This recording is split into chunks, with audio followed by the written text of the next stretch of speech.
1.5 rights. They're going to integrate 1 or 2 health technologies into their life, which are zero compliance, like sleeping in the unipolar magnetic field, maybe with the Photon Genie RF transmitter packs to get the right frequencies while they're healing ones. If they're doing all those things and living their normal daily life that keeps them busy, then they often ask me, okay, Truth, I'm doing the program, I'm taking the supplements, I'm doing this, I think I feel it working, I'm excited, but now I don't know how to eat on a practical daily basis. I still have my old bad habits. How do I, to make the program work really good, I know I have to also follow a good diet. So all these things come together. It's the alchemy of the diet. Because I have 4 categories in my programs: the diet section, specialized herb supplement section, health technology section, then exercise meditation section. Right. I take a couple of things from each one of the 4 categories, customize for that person, blend it together.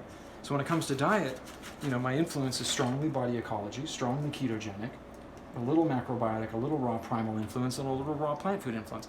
I blend the best aspects of all these diets instead of people getting stuck in the dogma trap of one diet. It's like saying there's one religion that's the only way to get close to God. Yeah. It's silly.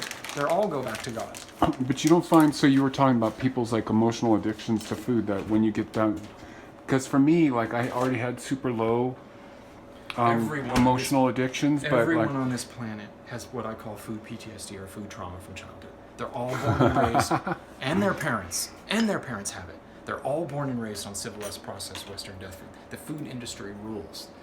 They're all addicts.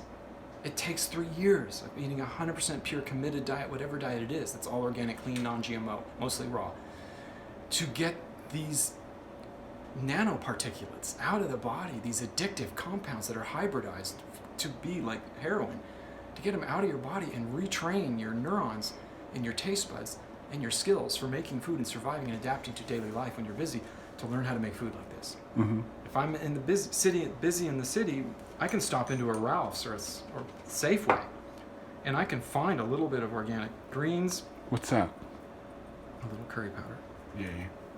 And I can grab an avocado or maybe a can of sardines if I'm really hungry and I need some protein, but I don't eat more than 1 can of sardines a month because they have a little bit of toxins in them.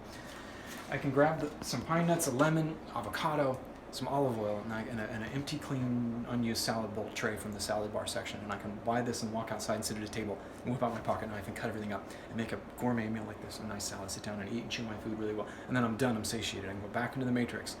I didn't have to compromise on the old matrix training and popping into Subway or compromising this and trying to tell myself it's healthy and I'm doing the best I can. You have to be one or the other. It's easy to be 100%. And stick to the principles. Your body's a sacred temple. You can't traumatize it with the food industry, with any processed foods. So you have to start from base like you're a baby. It's harder to teach old dogs new tricks, they say, because your habits of your neurons from your past, but you still have elasticity even up to age 80. So you just have to stop eating those foods, make some rules at first, and then find the raw materials and start learning how to make stuff by hand. It feels like more work in the beginning, but just think of all the rewards you're going to get if you do it and stick to it. But that's the biggest thing, what you just brought up, is most people, if they don't have a reason, if they don't have like stage 2 or 3 cancer, and they know they have to do a ketogenic diet, like they have to change all the oils, they're going to die. If they're not in that kind of a serious situation, most people won't change the diet right away. They want to half-ass it. Their brain keeps telling them, well, can't I just like eat a few healthier things, make a little adjustments. I'll just tell myself I'll eat some salads here and there, and I'm not eating that bad. After all, the food I'm eating is not that unhealthy. And that'll be good enough. Then I'll take the herbs on top and I'll do some of the exercises, and now I should get all these results, like Truth's saying, and have a great program. You're kidding yourself. You're so addicted to that food. That food is so polluted. It's so toxic. You have years of it backed up in your system. There's so much cleansing you have to do. You have no idea the level of high and how clean and how much rejuvenation can happen to your body if you go for it all the way. You can't half-ass it because the addict and the brain will always keep convincing you. And the people that do try to half-ass it, they never get the great results. They're always going on and off the program. They're always falling off the wagon. They're always being tempted by other people because they still think they're living with one foot in the matrix. And I can still eat some shit once in a while. And they're kidding themselves, it won't harm them. They're never going to get the magic. They're never going to. Once you go 6 years, 100% committed to food freedom, you have cured your food PTSD or food trauma from childhood. You've cured it. You are rewired under any circumstance to make whole food everywhere you go and even when you travel. And then you feel so proud because you're always clean, you're always healthy, you always know what to do. And you realize how lucky you are to force yourself to learn this new skill because you're walking around in a world where 1 in 2.5 people will die of cancer. You're walking around them, they're all around you, everywhere you go, everywhere you travel, everywhere you drive, every airplane, every business you walk into, every building, they're all around you. And they're oblivious. They're asleep. They don't know. They're ordering their takeout food. They're having cake because it's somebody's birthday at work. They're drinking from a styrofoam cup. They're drinking some tap water, bottled water with plastic. They're oblivious. They're happy at the moment because they're not sick yet. It doesn't last long, though. It's an illusion. I mean, go to a cancer ward and talk to younger people who are dying of cancer and ask them what their thoughts are, their regrets, how they dream about their life if they could live, and how much they miss the world they're going to have to leave. I know what it's like to be near that situation. You can change all of that and then be happy living on healthy foods and free and know how to do it anywhere you go. And then you're like an adaptive alchemist. You're like a food alchemist. You can adapt anywhere. You have total food freedom. No more food PTSD. No nanobots in your body from the food. No aluminum phosphates. No chemicals. No, I mean, it's the way. You don't even know how good your body will feel.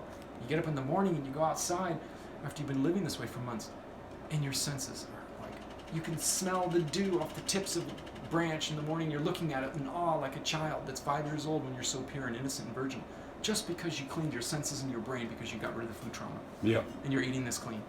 And it's a whole new life, totally awake. You can never go back once you've experienced it that long. But you're going to have to go against your family, your peers, your friends, your work, the peer pressure, the TV commercials, all the famous people that look like on TVs and movies they're eating shit and they look great, right? It's all an illusion. It's a fantasy. Well, plastic surgery and all that stuff. Yeah.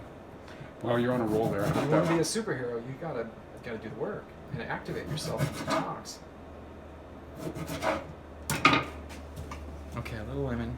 I used lime. See the color? It's green. It's Yep. green blue. That's the color of oxidized copper. There's a little copper in limes, and there's no copper in lemons. Really? We're really deficient in copper. People have copper dysregulation, copper toxicity, and copper deficiency all at the same time. Because of all the things they're doing wrong, it messes up their ceruloplasmin. Ceruloplasmin is the transfer binding protein for copper, and the copper is useless if it doesn't bind to the ceruloplasmin. People that take synthetic vitamin D supplements, they have no ceruloplasmin. It throws it off.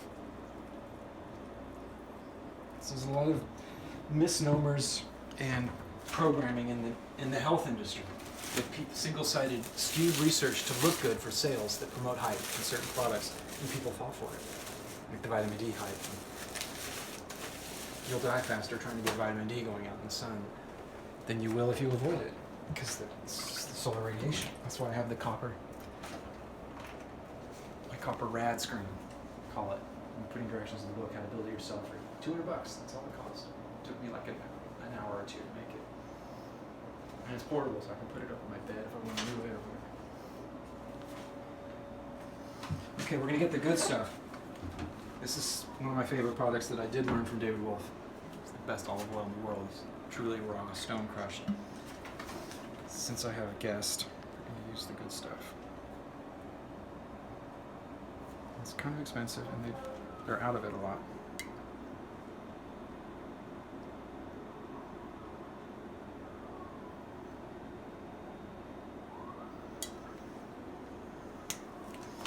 Master Keith, the High Elf Wood Druid, down in Tucson, Arizona, from the mountain. Rain Springs, Big Bear. Now we need pumpkin oil, because that's the Jing oil. It's very high in zinc and copper. I go through a bottle of this stuff like every 3 days.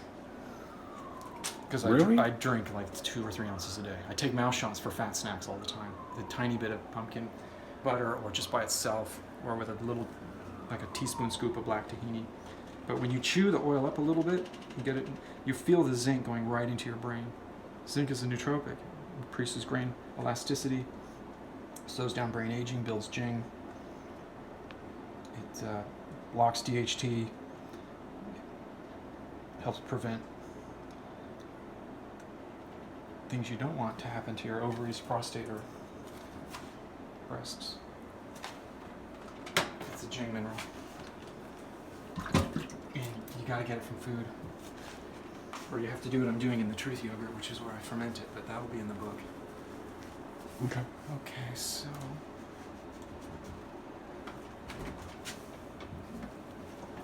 your salad is ready. I don't know where you want to eat. I do need to order a table for over there, because I never have company. So I could go on the couch and eat, and you could sit on the thing or the floor, I'll sit on the floor. or you could sit